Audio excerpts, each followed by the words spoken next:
Bismillahirrahmanirrahim. Assalamualaikum warahmatullahi wabarakatuh. Kaum muslimin rahimakumullah. Banyak pertanyaan, cuman yang masuk ke dalam WA saya itu seringkali tidak disebutkan namanya, sehingga saya sampaikan pertanyaan-pertanyaannya saja. Berkaitan dengan Lailatul Qadar, Ustadz, apakah Lailatul Qadar itu bisa diperoleh oleh mereka yang beribadah di dalam rumahnya masing-masing?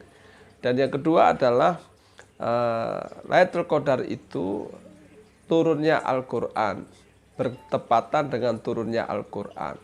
Bukankah turunnya Al-Quran itu malam 17 Ramadan, sehingga kita peringati dengan peristiwa Nuzul Quran? Kenapa harus dicari pada 10 hari yang terakhir dari bulan Ramadan?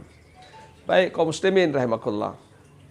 Begini, jadi yang namanya malam turunnya Al-Quran dijelaskan Allah Subhanahu wa taala, Syahrul Ramadan alladzi unzila fihil Quran. Di bulan Ramadan lah Allah itu menurunkan Al-Quran. Jadi jelas peristiwa turunnya Al-Quran itu di bulan Ramadan. Kemudian dalam surah Al-Qadar Allah katakan, Inna anzalnahu fi lailatul qadar.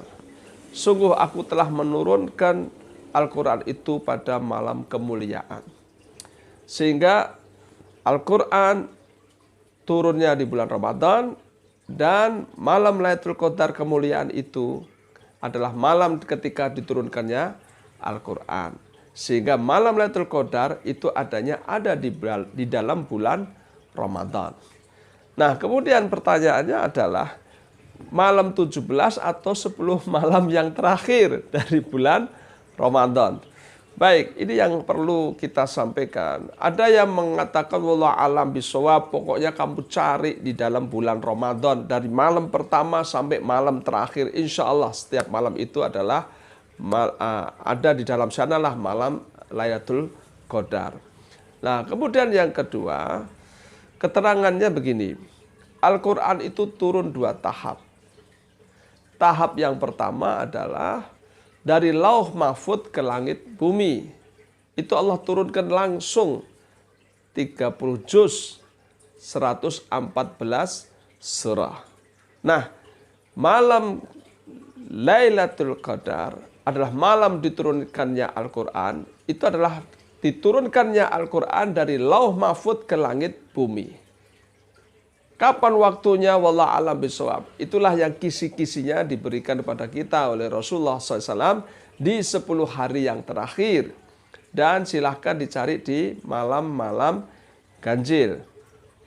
Dan yang lebih menegaskan lagi sahabat, sekali lagi ini bukan Rasulullah SAW, sahabat beliau yaitu Ibnu Abbas, malam Lailatul Qadar itu ada di malam 27 Ramadan. Nah, oleh karena itu kaum muslimin wallahu a'lam bishawab, carilah di sana. Nah, kemudian bagaimana dengan malam 17 Ramadan? Malam 17 Ramadan itu adalah malam diturunkannya wahyu yang pertama dari langit bumi kepada Nabi SAW, yaitu surah Al-Alaq ayat 1 sampai ayat yang kelima. Itu malam 17 Ramadan. Nah, kalau turunnya surah Al-Alaq ayat 1 sampai 5 di bulan Ramadan, malam 17 Ramadan, semua orang tahu. Rasulullah tahu, istrinya tahu, sahabat-sahabat tahu, sehingga nggak perlu dicari lagi karena jelas itu malam 17 Ramadan. Sehingga yang disebut dengan inna anzalnahu fi lailatul qadar, jelas itu bukan malam 17 Ramadan.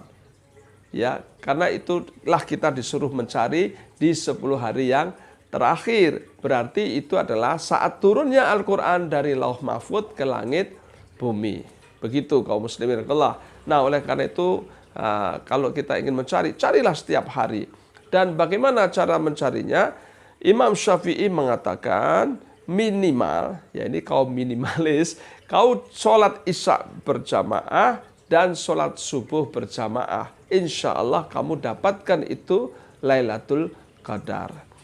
Namun kalau yang disampaikan Rasulullah SAW kepada kita, agar kita menghidup-hidupkan malam-malam itu dengan banyak beribadah kepada Allah Subhanahu wa Ta'ala. Nah, yang namanya beribadah kepada Allah itu yang wajib di masjid, yang tidak wajib di rumah pun boleh. Sehingga kalau kita ingin mendapatkan malam Lailatul Qadar, itu bisa kita peroleh baik di masjid maupun di rumah kita masing-masing. Jadi Lailatul Qadar bisa diperoleh di masjid, bisa diperoleh di rumah, bisa diperoleh di kantor, bisa diperoleh dimanapun. Yang penting malam itu kita ibadah. Begitu. Jangan rancu dengan itikaf. Kalau ibadah itikaf itu harus di masjid. Begitu keterangannya. Mudah-mudahan ini bisa memuaskan dan sekaligus barokah buat kita semuanya. Selamat melaksanakan ibadah puasa. Kita masih ada waktu di bulan Ramadan tahun ini. Semoga Allah bisa menyempurnakan puasa kita dan menggolongkan kita sebagai hambanya yang takwa. Akhir kalam, Assalamualaikum warahmatullahi wabarakatuh.